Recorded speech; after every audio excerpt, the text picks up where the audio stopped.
नमस्कार, बहुत स्वागत है आपका नादे टीवी पर। मैं हूं आपके साथ पारुल। हमारा खास कार्यक्रम आपका शहर आपकी खबर में आपका स्वागत। और चलिए शुरुआत करेंगे आज के कार्यक्रम की, जिसमें बात होगी अंबिकापुर के, सलवानी की और उमरिया की। हम उठाएंगे इन शहरों के आज के बड़े मुद्दे और जानेंगे ग्राउंड जीरो से हकीकत। तो चलिए शुरू करते हैं आपका शहर आपकी खबर।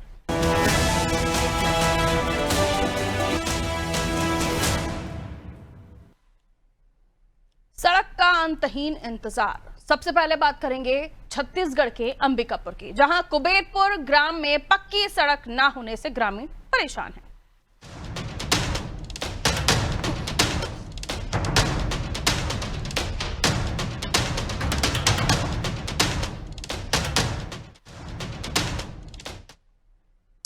छत्तीसगढ़ के अंबिकापुर में कई इलाकों में पक्की सड़क नहीं होने से रहवासी परेशान हैं। अंबिकापुर से मात्र 8 किलोमीटर दूरी पर बसे कुबेरपुर ग्राम में भी ऐसे ही हालात बने हुए हैं। पक्की सड़क नहीं है और पक्की सड़क नहीं होने के कारण इस गांव के लोगों को बारिश में भयानक परेशानियों से होकर गुजरना होता है। जो कच्ची सड़क उपलब्ध है उसमें कीचड़ है। बच्चे खेत की मेड़ पर चलकर स्कूल जाते हैं। बीते 2 दशकों में कई सरपंच चुने गए, पर कुबेरपुर की इन सड़क को किसी भी सरपंच ने बनाने की कोशिश ही नहीं की। सब एक दूसरे पर जिम्मेदारी डालते हुए नजर आए। ये रोड तो पहले पंचायती वाला था, उसके बाद ये बन रहा था वाला डामरी वाला रोड, प्रधानमंत्री वाला बन रहा था। उसके बाद पता नहीं कैसे कैंसिल हो गया, फिर नहीं बना। एक बार भी सड़क बना है कि नहीं? नहीं बना है।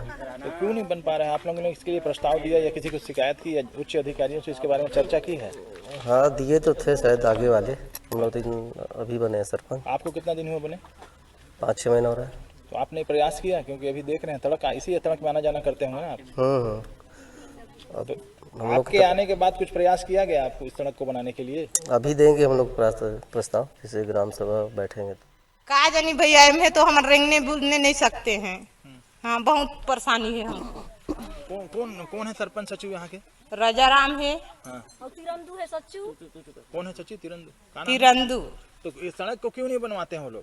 हम का पता, हम बोलते हैं कि बनवाइए बनवाइए, कि नहीं बनवाते हैं तो हम का पता हमको। तो किस तरह का समस्या होता है, प्रॉब्लम कैसा होता है? घर घर में पानी ढुकता है, हमको रेंगने नहीं बनता है।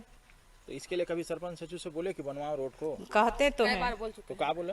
यही मुरुम को गिराते हैं। अच्छा, मुरुम के गिराते हैं, वो जगह गड्ढा होता है, हमको परेशानी जाता है। और ये बस्ती वाला रोड जो है ना, 5 साल से जब से बनाए हैं तब से रोड ऐसे ही है। हर साल हम लोग बरसात में 1-1.5 लाख रुपए तीनों राइस मिल वाले मिल करके और इसमें मुर्रम पट्टी करवा करके इस रोड को हमेशा रिपेयरिंग कराते हैं। इस विषय में हम लोग कई बार सरपंच से, उप सरपंच से, सचिव से कई बार बोल चुके हम लोग, लेकिन कोई बात का कोई सुनवाई नहीं। तो देखिए, ये जो सड़क आप देख रहे हैं ये हमेशा से यूं ही ऐसी ही है, क्योंकि कोई भी सरपंच यहाँ पर आया उसने इस सड़क को बनाने की जहमत ही नहीं उठाई। बच्चे जो हैं खेतों की मेड़ पर चलकर यहाँ स्कूल जाने को मजबूर हैं। और आप स्थितियां तो देख ही रहे हैं। इतने सालों बाद भी, आजादी के इतने सालों बाद हर जगह पर हम विकास देख रहे हैं, लेकिन अंबिकापुर के पास का ये क्षेत्र जहां 8 किलोमीटर दूरी पर अंबिकापुर से महज है कुबेरपुर, जहां इस गांव में हालात इस कदर हैं कि लोगों को बहुत परेशानियां होती हैं। और जब बारिश शुरू हो जाए तो आप भूल ही जाइए कि सड़क से होकर गुजरना मुमकिन भी है। आइए, जावेद हमारे सहयोगी हमारे साथ जुड़ रहे हैं, उनसे और भी हम जानकारी ले लेते हैं। अंबिकापुर से 8 किलोमीटर दूर, लेकिन उसके बावजूद भी कितने साल लग जाएंगे इस सड़क को बनने में? क्योंकि ऐसे हालात दिख तो नहीं रहे। कोई भी सरपंच आता है, इस सड़क को छूता ही नहीं। आखिर क्या वजह है, ये सड़क को क्यों अनदेखा किया जा रहा है? पारुल, मैं बता दूं कि अंबिकापुर से महज 8 किलोमीटर दूर में बसी ये ग्राम कुबेरपुर है, जहां ग्रामीण जो आए दिन परेशान रहते हैं सड़क को लेकर। इसकी शिकायत सचिव है, सरपंच है, कलेक्टेड में है, हमेशा आके शिकायत किए हैं। फिर भी इसके बावजूद आज तक 2 दशक बीत चुके हैं, उसके बाद भी आज तक जो सड़क के निर्माण नहीं हो चुकी है। उसमें जब हमने सरपंच से बात किया तो जो अभी के जो सरपंच है उनने से बात किया तो उनने का कहना है कि जो सरपंच, जो पहले जो सरपंच है, उनने इस तरफ गांव की तरफ, ये रोड की तरफ कोई विकास नहीं किया। ये मजबूर हैं, जो यहाँ के जो ग्रामीण है जो मजबूर हैं, इसलिए कि वो जो साथ पूरा गांव के जो कितने ग्रामीण है वो मिलकर उस रोड में जब बरसात की आलम आती है तो बरसात की आलम आती है मिलकर मुर्रम हो गया, मट्टी हो गया, सब खुद से करते हैं। और जो अगल बगल में जो राइस मिलर है उनसे सहयोग लेकर उन लोगों सहयोग लेकर एक काम किया जाता है, जो मट्टी हो गया, मुर्रम हो गया, बिछाया जाता है, तब चलने के युग बनता है जो रोड है।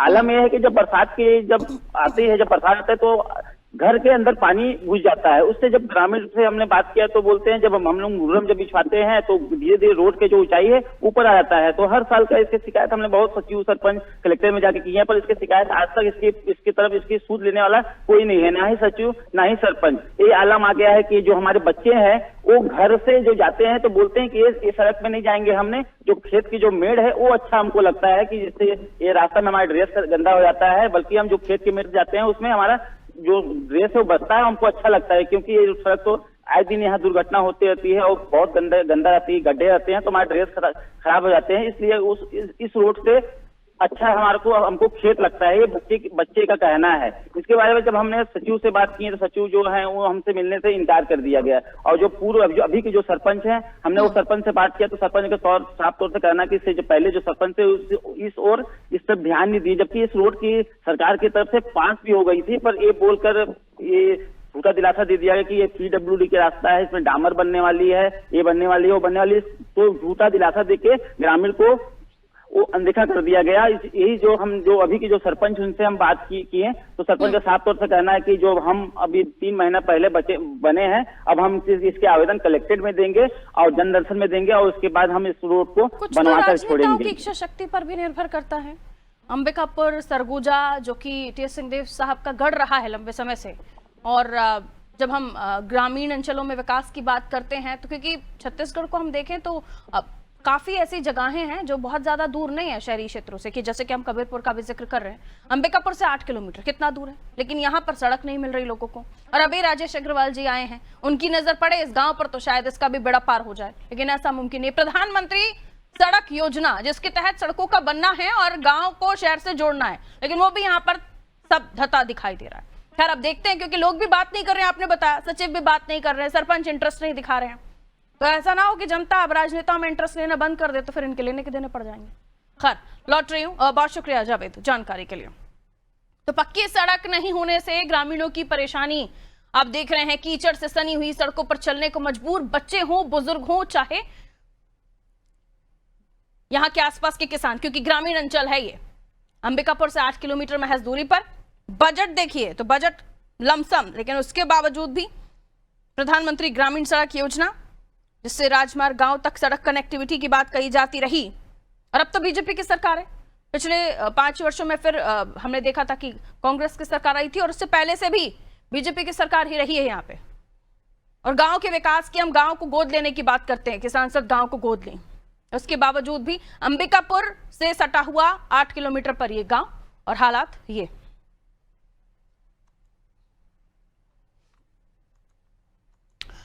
अब हम बात करेंगे मध्य प्रदेश के सिलवानी की, जहां टोला बड़ा खेत गांव के ग्रामीण अब तक मूलभूत सुविधाओं से वंचित हैं।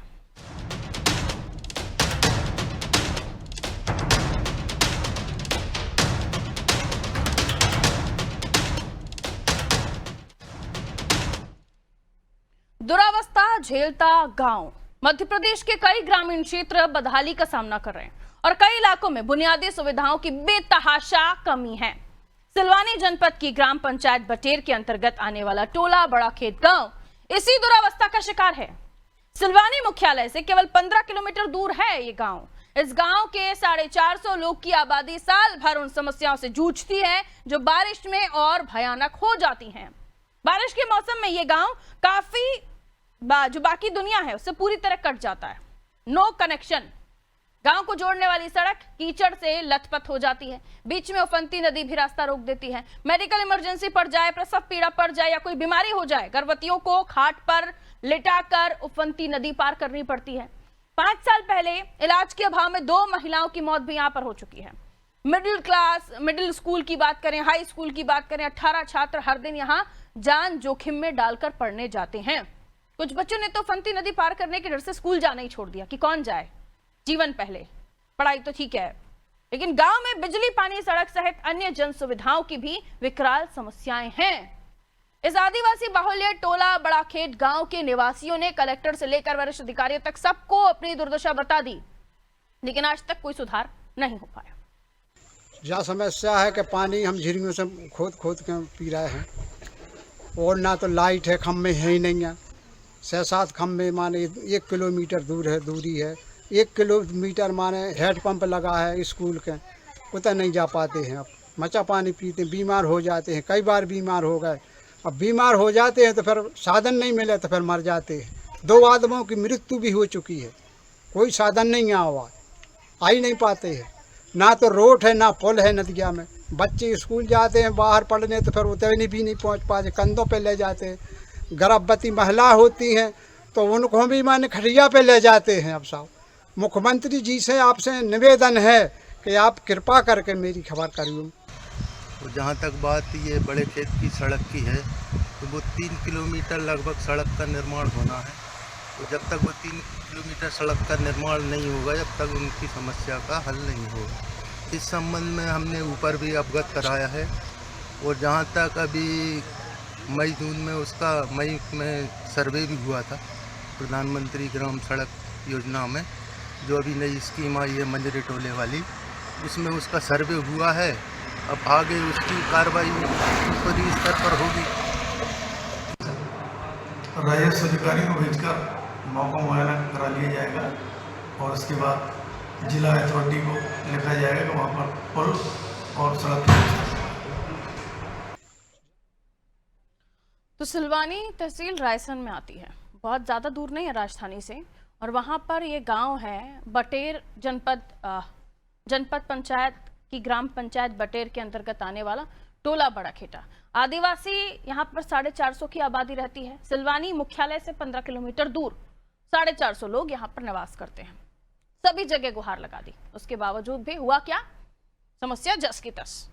आइए शुभम हमारा सहयोगी हमारे साथ जुड़ रहे हैं, उनसे और भी जानकारी ले लेते हैं। सड़कें कीचड़ से लथपथ, लोगों को जाने के लिए अगर इमरजेंसी पड़ जाए तो खाट का सहारा लीजिए। और कई बार यहाँ के तो मैं अगर गलत नहीं है तो शुभम वीडियो भी वायरल हुए हैं, लेकिन उसके बावजूद भी क्यों आखिर दिखता नहीं कि यहाँ पर विकास की जरूरत है। जो सड़कें बनती हैं वो उखड़ जाती हैं, यहाँ सड़क ही नहीं बन पा रही है, और अगर बन भी जाती है कहीं सड़कें तो उनमें गड्ढे हो जाते हैं। न सड़क अच्छी बना पा रहे हैं और कहीं तो सड़क दे ही नहीं पा रहे। हालात ये हैं। बिल्कुल पारुल, मैं आपको बताना चाहूंगा तहसील मुख्यालय से 15 किलोमीटर दूर ग्राम पंचायत बटेर है। बटेर का एक गांव है बड़ाखेत, जहां बरसों से लोग सड़क पुल की मांग कर रहे हैं, लेकिन अधिकारी, नेता, जनप्रतिनिधि इस और ध्यान नहीं दे रहा है। सरकारें बदली, चेहरे बदले, नहीं बदले तो बड़ाखेत के हालात। 21वीं सदी में रस्सियों के सहारे नदी पार कर रहे हैं ग्रामीण बच्चे, स्कूल जा रहे हैं। हाट में लोगों को हॉस्पिटल ले जाना पड़ रहा है यहाँ। जब देश चंद्रयान की सफलता और डिजिटल क्रांति पे गर्व कर रहा है, तब उसी देश में एक गांव अब भी रस्सियों के सहारे उफनती नदी पार कर मौत से सामना कर रहा है। सिलवानी जनपद पंचायत ग्राम पंचायत बटेर के अंतर्गत आने वाले ग्राम बड़ाखेत में न सड़क है, न बिजली है, न ही यहाँ लोगों को पानी मिल रहा है। इलाज की सुविधा भी नहीं है यहाँ, ना स्वास्थ्य केंद्र है, ना उपस्वास्थ्य केंद्र है, ना यहाँ पे। जी भरूल, ये जरा तस्वीरों पर नजर डालिए। ये आज के भविष्य के लिए दी गई सुविधाएं हैं जो दिख नहीं रही हैं, सब मिट्टी कीचड़ में बह रही हैं। ये वो बच्चे हैं जिनको हम आगे देश का भविष्य कहेंगे। इस देश के हर कोने में रहने वाला नागरिक जो कि इस देश के अंतिम छोर तक रहता है, वहां पर उसे विकास मिले, ये प्राथमिकता सरकारों की होनी चाहिए, लेकिन ऐसा होता ही नहीं। ऐसा कहीं नहीं हो रहा है। खासतौर पर ग्रामीण अंचलों में तो चले जाइए, सुविधाओं के नाम पर उन्हें सिर्फ महज आश्वासन मिलते हैं। कितने समय से स्थिति और कहां इन ग्रामीणों ने गुहार लगाई है, जरा ये भी बता दीजिए शुभम। बिल्कुल, सरपंच से लेके जिला सीईओ, कलेक्टर, सभी के पास इन लोगों ने आवेदन दिए हैं, शिकायत की है, मौखिक भी की है। और पूर्व में एक बार वीडियो किया गया तो बच्चे कीचड़ में गिरते स्कूल जाते हैं।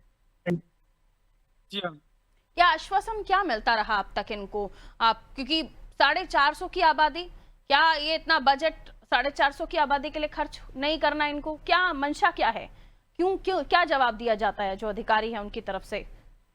ग्राम पंचायत द्वारा यही किया जाता है कि 3 किलोमीटर की सड़क ग्राम पंचायत के अधीन नहीं बनती है, जबकि सीओ का कहना है कि सर्वे करा दिया गया है, प्रधानमंत्री सड़क में सड़क को जोड़ा गया है। वही बात की जाए जनप्रतिनिधियों के, तो ग्रामीणों का साफ कहना है कि जब भी जनप्रतिनिधि आते हैं यहाँ सिर्फ वोट मांगने नहीं आती, वोट मांगने के बाद कभी यहाँ अपने चेहरा नहीं दिखाते हैं।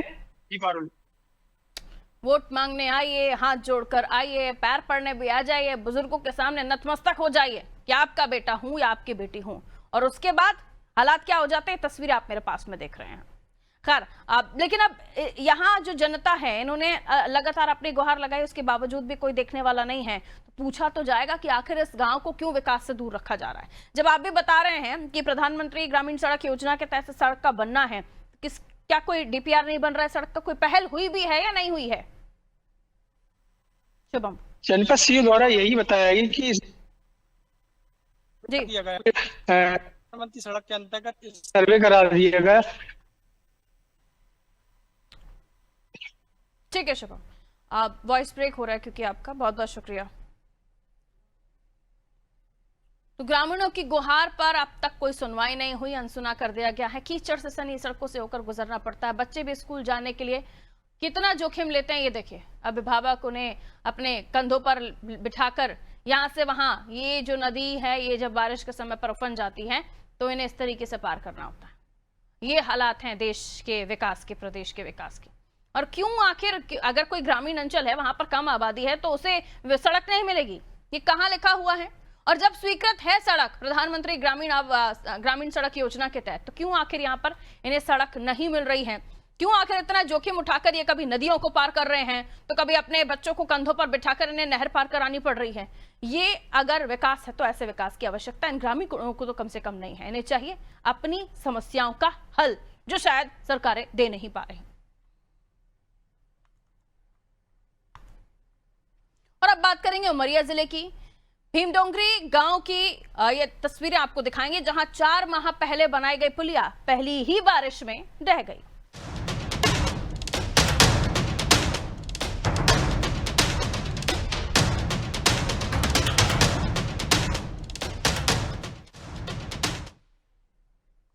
उमरिया जिले में 4 महीने पहले बनी पुल पहले ही बारिश में ढह गई। मामला पाली जनपद पंचायत के भीमडोंगरी गांव का है, जहां गांव को शहर से जोड़ने के नाम पर पुलिया बनाई गई थी, लेकिन पहली ही बारिश में इसका हाल बद से बदतर हो गया। बताया जा रहा है कि ग्रामीणों ने प्रशासन से कई बार गुहार लगाकर ये पुलिया बनवाई थी, लेकिन ये पुलिया भी भ्रष्टाचार की भेंट चढ़ गई। ग्रामीणों का आरोप है बिना पारदर्शिता ये पुलिया बनाई गई, लेकिन सिर्फ कागजों में। पुल को बनाने के दौरान ठेकेदार और अफसरों ने सिर्फ अपनी जेबें भरने का काम किया है। गांव वालों को मौत के मुंह में छोड़ दिया गया। आरोप लग रहे हैं घटिया सामग्री का उपयोग हुआ है इस पुल को बनाने के लिए, इसलिए यह पुल विकास का नहीं भ्रष्टाचार का पुल बन चुका है। मामले में प्रशासन अब मौन दिखाई दे रहा है। ये तो अभी 2-3 महीना हो रहा है बने, अभी 2-3 महीना हो रहा बने इसको। क्या लगता है ये क्यों टूट रही है? क्योंकि यहाँ तो ना तो लोहा डाला है ना अच्छा सीमेंट डली है, और मिट्टी के ऊपर गिट्टी डाला गया है, मिट्टी पाट के इसके बाद गिट्टी डाला गया है। कितने गांव प्रभावित हो रहे हैं इससे? 7 से 8 गांव। 7 से 8 गांव प्रभावित हो रहे हैं। मेन रास्ता यही है। लगभग ये अनुमानित इसकी राशि कितनी होगी, कितनी की लागत? 1 से 1.5 करोड़। रोज दिन हमें सही जाई थी दादा, देखी थी, अब सब दरारे फटा है, आप लोग देख ले ना यार, पूरा दिखा। तो क्या डर लगता है इस पुल से जब आप निकलते हैं? हाँ डर लगता है, और जो पानी अभी बरसी अगर और नदी आई तो हो सकता कि बढ़ जाए नीचे। ये कब बना था ये पुल? ये पुल अभी न बना है, मान ली के 3-4 महीने करीब होते है। अभी हाल में बना है? अभी हाल में। तो ये कौन से विभाग पुल बना है, इसकी जानकारी है आपको?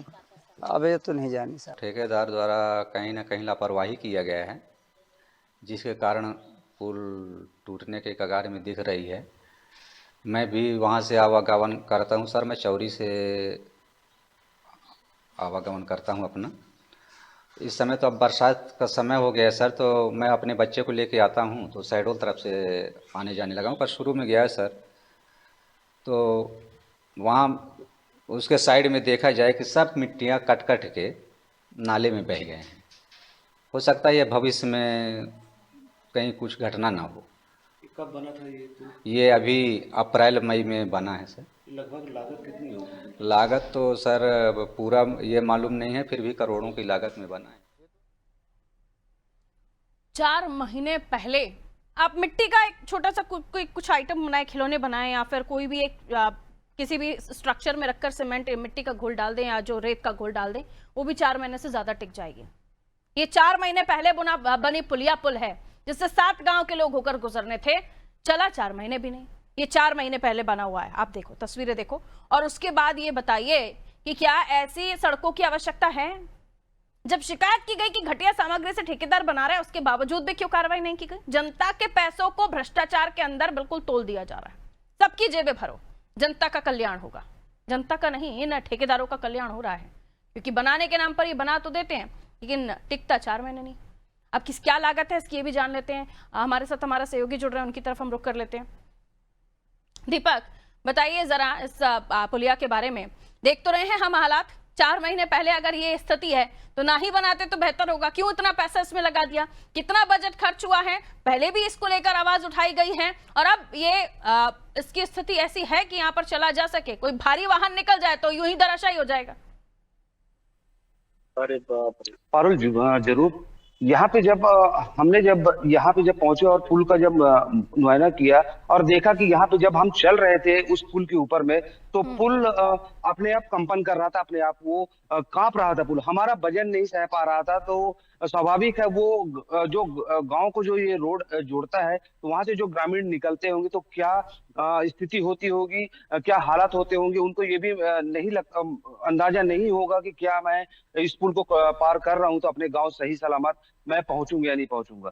और रही बात लागत की, तो लागत ना तो इसमें कोई सूचना पाटिल लगाया गया है, ना किसी प्रकार का कोई बोर्ड है वहां पे, और किसी प्रकार की कोई वहां पे जानकारियां संबंधित नहीं लिखी गई है कि कोई भी अन्य व्यक्ति या कोई भी गांव का व्यक्ति वहां पे आए या निकले तो उसको देख सके कि लागत कितनी है, किस विभाग ने इसका निर्माण किया था। ऐसी कोई जानकारी वहां पे नहीं है। लेकिन जो जानकार है, जो ग्रामीण है, वो बताते हैं कि लगभग अनुमानित एक अंदाज लगाते हैं कि अनुमानित राशि तकरीबन करोड़ों रुपए की लगभग की होगी। जी, यहाँ ये जो सड़क बनाई गई है, इसको लेकर जो ठेकेदारों को लेकर जो रिपोर्ट आपने भेजी उसमें बताया गया कि भ्रष्टाचार के आरोप लगाए गए थे, घटिया सामग्री का उपयोग हुआ, ये भी आरोप लगाए गए थे। लेकिन किसी ने जहमत नहीं उठाई कि आकर उसका निरीक्षण किया जाए।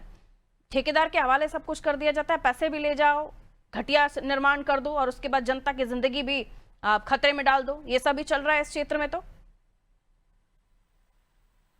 जी, मैं बताना चाहूंगा कि ये उमरिया जिला अब ये भ्रष्टाचार का गढ़ बनता जा रहा है। चाहे पुल पुलिया निर्माण हो या नाली निर्माण हो या सड़क का काम हो, सड़क निर्माण हो, यहाँ पे सीधे ठेकेदारों के ऊपर में छोड़ दिया जाता है कि आप इसे बनाए, निर्माण करें, कंप्लीट करें, उसके बाद ये फाइल हमें दें तो फाइल हम ऊपर भेजें। यहाँ पे जब हम लोगों ने जब जानकारी लेने के लिए विभाग के अधिकारी से जब मिलने की कोशिश की तो वहां पे अधिकारी भी नदारद थे, वहां पे अधिकारी भी नहीं मिले और ना ही कोई सक्षम विभाग में कोई कर्मचारी अधिकारी हो जिससे हम ये बात कर सके। हालांकि हमने बहुत कोशिश की कि अधिकारी से संपर्क करने की, तो जब हमने इस सवाल के बारे में, जब हमने इस पुलिया के बारे में जब उनसे पूछा तो उनका फोन भी उस समय बंद हो गया था।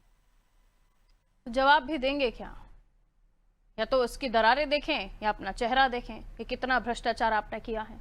खैर, अधिकारियों के पास जवाब नहीं है, लेकिन जनता के लिए इन अधिकारियों की, सरकारों की, जनप्रतिनिधियों की जवाबदेही बनती है, क्योंकि आपको जनता ने चुना है और इसलिए चुना है कि आप उन्हें विकास दे सकें। मूलभूत सुविधाएं अगर भ्रष्टाचार की भेंट चढ़ रही हैं और आप बता रहे हैं कि लगातार इस तरह की चीजें यहाँ होती आ रही हैं, तो आंखें पट्टी बांधकर बैठे, आंखों में आंखें इनकी खराब हो चुकी हैं, जो दिखाई नहीं देता इन्हें कि किस तरीके से ठेकेदारों की तरफ से भ्रष्टाचार किया जा रहा है और घटिया निर्माण करके जनता के सुपुर्द कर दिया जा रहा है। मरो जियो, जो करना है करो।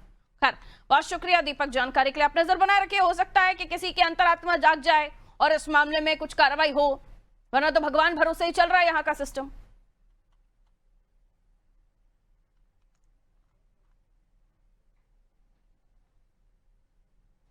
तो ये हालात हैं अलग अलग जगहों पर। छत्तीसगढ़ की बात ले लीजिए, मध्य प्रदेश देख लीजिए, अलग अलग जगहों पर स्थितियां कुछ और हैं। भ्रष्टाचार इस कदर पनप रहा है कि ठेकेदार अब काम करते हैं और फिर उसके बाद ऐसा काम करते हैं कि कंप्लेन करने के बावजूद भी उन्हें रास नहीं आती और वो अपने घटिया निर्माण को जनता के सुपुर्द कर देते हैं। प्रशासनिक अधिकारी भी कोई चू नहीं करते, क्योंकि क्या पता उनकी भी जेबें भरी जा रही हैं। और फिर जनता के सर पर आ जाता है कि हम यहाँ से इस पुलिया से होकर गुजरे, पुल से होकर गुजरे, अपनी जान जोखिम में डालें। और फिर वो तस्वीरें भी आपने देखी जहाँ बच्चों को कंधे पर लेकर जाना पड़ा, वहां तो विकास ही नहीं पहुंचा, पुल पुलिया बनने की बात तो दूर की बात है। तो ये स्थिति है अलग अलग जगहों की, जो इस कार्यक्रम के जरिए हम आवाज उठाते रहते हैं और आप तक असल तस्वीरें, जो असल हकीकत है, वो पहुंचाने की कोशिश करते हैं। दीजिए इजाजत, नमस्कार।